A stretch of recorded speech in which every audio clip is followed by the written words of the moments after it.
Hey, creative folks. It's 6:16 in Brooklyn, New York, and I'm having another beautiful cup of coffee here. A bit late for coffee, but it's okay. And today I'm working on a Lisp program. You might wonder what a Lisp program is. You'll find out very soon. So Lisp is this old programming language. I think one of the first programming languages, which no one uses today anymore, except of some weird and strange composers like me. And that's because it's slow, but it's also really awesome and amazing, especially for us creative people, because it has an amazing structure. Data and functions can be exchangeable in a way. And Lisp, and one of the main features of Lisp are lists. That means you're working with lists as the data which you can do things with and whatever you like to do. And here I'm working with a list of nodes. And now we're getting back to what we worked on the last days. We worked on this step sequencer in MaxMSP, which was inspired by the zero control. And the special thing about this step sequencer was, or is, it can randomly change direction. That's how we got this, like those chaotic sounds from the Strega. And this gave me this idea for this composition. I was stuck on, how about if I use this idea and use it upon a melodic sequence and kind of randomly change direction how the sequence is read.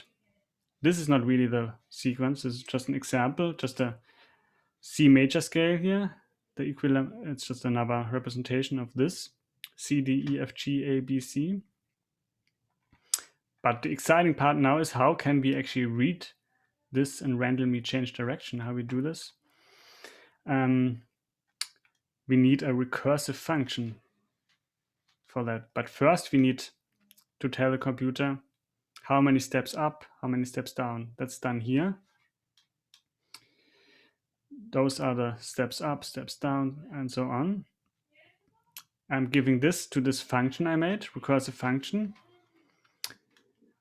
And a recursive function is a function that calls itself. So here, that's the function. And within the function, it calls itself, which means it will be called again and again and again until I stop it here, 0p, until there are no more steps available. So go up the sequence, go down the sequence. Every time this function is called, it might look at a different one, depending on if you want to go up or down. And then what we get are index numbers here, 1, 2, 3, 4, which index the step of the sequence. And this is supposed to be the sequence. The index is starting from here, 0, 1, 2, 3, 4, 5. And if we now take our indexes we have here and index the list of nodes, we get a new sequence which goes up and down the scale randomly, which is not very interesting. But if you change this original sequence, maybe a melody or some kind of rhythm, I think you can get something interesting, at least to start with, or to continue working on this composition. Okay, enough for today. Tomorrow, maybe some more sounds. I'm better at making sounds, but it's always nice to have variation. So keep drinking coffee and see you tomorrow, folks.